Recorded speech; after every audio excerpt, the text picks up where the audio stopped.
सुप्रभात प्रिय विद्यार्थियों। आशा करती हूँ कि आप सब कुशलतापूर्वक होंगे और अच्छे से पढ़ रहे होंगे। बच्चों, जैसे कि कबीर जी अपनी वाणी में बताते हैं कि हर छोटी से छोटी वस्तु का अपना महत्व होता है और कभी भी किसी को कम नहीं जानना चाहिए। एक छोटी सी चींटी भी हाथी की मौत का कारण बन सकती है। इसलिए अभिमान में आकर कभी किसी को भी कम नहीं समझना चाहिए। तो आज हम इसी विषय पर आधारित कविता एक तिनका करेंगे, जिसमें हम देखेंगे कि किस प्रकार एक छोटा सा तिनका एक घमंडी के घमंड को चूर चूर कर देता है। तो बच्चों, अपनी वसंत की पुस्तक का पेज नंबर 99 खोलिए और इसमें आप देखेंगे कि एक तिनका कविता जो है ये अयोध्या सिंह उपाध्याय हरिओंद की लिखी हुई है और इसमें उन्होंने एक घमंडी व्यक्ति के बारे में बताया है कि किस प्रकार जो है घमंडी को अपने ऊपर जो था बहुत अभिमान था, लेकिन एक छोटे से तिनके ने किस प्रकार उसके अभिमान को चूरो चूर कर दिया। अपनी स्क्रीन पर आप देखेंगे, अगर जिन बच्चों के पास पुस्तक नहीं है इस समय तो वो स्क्रीन पर देख सकते हैं, वरना आप अपनी पुस्तक खोलिए। मैं घमंडों से भरा ऐंठा हुआ, एक दिन जब था मुंडेरे पर खड़ा। कहते कि व्यक्ति बता रहा है कि मैं घमंड से भरा हुआ था, अकड़ से भरा हुआ था, और जब एक दिन मैं अपने मुंडेर पर खड़ा था, छत पर खड़ा था, तो क्या हुआ, अचानक दूर से उड़ता हुआ एक तिनका आँख में मेरी पड़ा।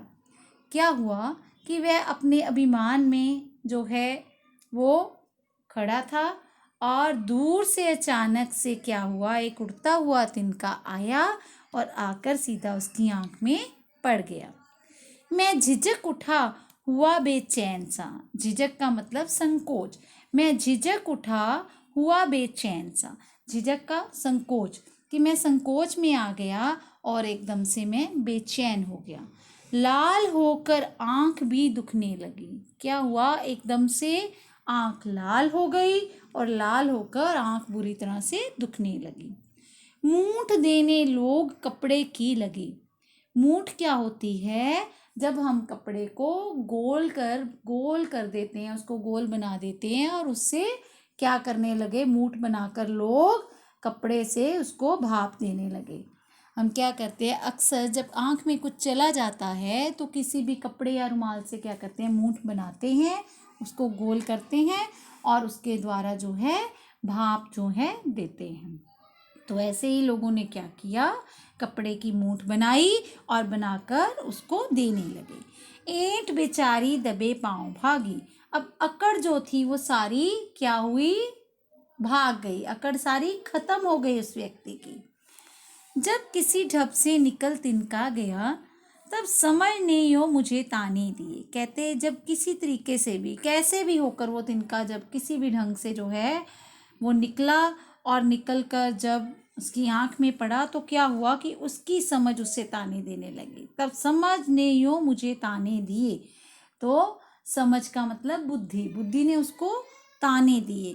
क्या ताने दिए, ऐंठता तू किस लिए इतना रहा, कि इतना तेरे अंदर अभिमान जो है, इतना अकड़ तू किस लिए दिखा रहा था। एक तिनका है बहुत तेरे लिए, कि तेरे लिए, तेरे इस अभिमान को चूर करने के लिए तो सिर्फ एक तिनका ही जो है वो बहुत है। ठीक है ना। कहते हैं कि हम किसी चीज़ को छोटे आकार से उसकी जो है खूबी को नहीं भाप सकते, हम नहीं उसको जो है ये कह सकते कि उसका जो है मूल्य कम होगा, क्योंकि हर छोटी से छोटी वस्तु भी अपना महत्व रखती है। उसी प्रकार एक इतना बड़ा व्यक्ति, अभिमानी व्यक्ति, अभिमान से भरा हुआ, तो उसके लिए एक छोटा सा तिनका ही क्या हुआ, वो भी काफ़ी रह गया। उसी ने उसके अभिमान को चूर कर दिया और उसको ऐसी समस्या के अंदर लाकर खड़ा कर दिया कि उसका अभिमान पल भर में ही चूरो चूर हो गया। तो बच्चों, यहाँ पर हम देखेंगे कि हमें क्या करना चाहिए, कभी भी जीवन में अपने ऊपर अहंकार नहीं करना चाहिए, बल्कि हर एक छोटे से छोटे व्यक्ति को भी आदर सम्मान से देखना चाहिए, उसकी महत्ता को जानना चाहिए। इसी के साथ बच्चों, आशा करती हूँ कि ये कविता आपको अच्छे से समझ में आई होगी। धन्यवाद बच्चों।